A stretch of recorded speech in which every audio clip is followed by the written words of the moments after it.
Ko atu I te 20 tau te wānanga Raukotahi e ari ana. E wānanga tēnei mō ngā uri o Te Awatupuai ai waka tupu I ngā rangatira mō a pōpō. E wea ako au, e akoranga au, ai waka ki I ngā kete mātauranga. Ko te kōrero o Te Awatupuai, anō hoki ko te kōrero o rangatahi me waitaiki ai. It would actually be the meaning of Raukotahi and what it means, and to me it's that my 100 are always behind and beside and in front of me because we are all one. The kōrero of the kumite, so the kumite is a sort of basket of knowledge and everyone is to contribute to it, and then once it overflows then you can start taking what you need and only what you need. Ko tō rātou whakapapa te āngaitanga nui. Ko te kaupapa o te Raukotahi, te ake te hunga rangatahi e tupu tonu mai ana I roto I tō rātou whanganuitanga. Koe nā te take kei te hoki mai te nuinga, ki te kimi, ki te rapu, I etahi hononga ki wānanga I te maunga me te awa. Te tūmanako ka kite atu, anei o kāwai, anei o wānau, no tēnei karangatanga. Nā reira, koia te ua. Ko te manako e haramai au ki tēnei wānanga ki te whakamarama ko wai au, whakamarama tōku whakapapa, anō hoki ki te whakawhiwhi kōrero I ngā rangatahi mā aha ko wai. Ko tētai o ngā take kua haramai au ki tēnei wānanga, nā ki te ako I tōku pepeha no tēnei taha o te motu. No te mea I au e hikoa I ana huri rauna I Aotearoa, paku mōhio au ki tēnei taha o tōku pepeha no reira Koia rā te take kei konei au ki te ako I tērā. Mum, that power! I gave your mum a flower. E wairua pai ki Whanganui I a rātou.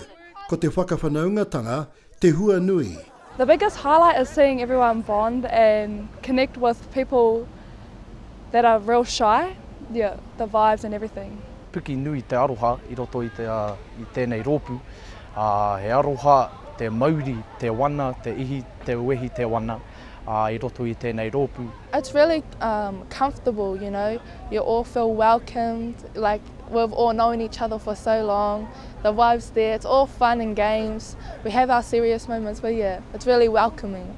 Koe nā te take o ki mai ai e tai o e nei taio I. The first year I did it was actually really cool. We went up to the maunga and I enjoyed the vibes. I au I tau mai nei ki tēnei wānanga, paku mōhi au ki ētahi o rātou, engari I ngā rā kua taha kēnei, kua tino tata o ti rā, kua whakawhanaunga tia tātou katoa. Just the kaupapa and the feeling of knowing that I get to meet new people, learn new things, learn about everything. It's just a great experience overall. Ētahi o rātou, kua hoki mai anō, hoi anō ko tā mātou te kimi haere, te kimi I ētahi tauira hou, hei akoranga he haere mai ki te ako, o tira hei tīmatanga mō tō rātou hīkoi Raukotahi me ki. Ai waka tupu I ngā rangatira mō te apōpō. Haere mai, come have a good time, learn some whakapapa and get in there. Whakanuia I ngā rangatahi me ngā kānuhi o Te Awatupuai mō a pōpō. Me rongo tātou ki ngā whakaro me ngā kōrero o nei rangatahi. Kei a rātou ngā whakautu katoa. Te nuinga o te wā, he rawe, e tehi wā he pahu noa. Engari, te nuinga o te wā, he hōhonu, he mana tō tēnā, he a tāhua ngā whakaro me ngā kōrero ka puta mai.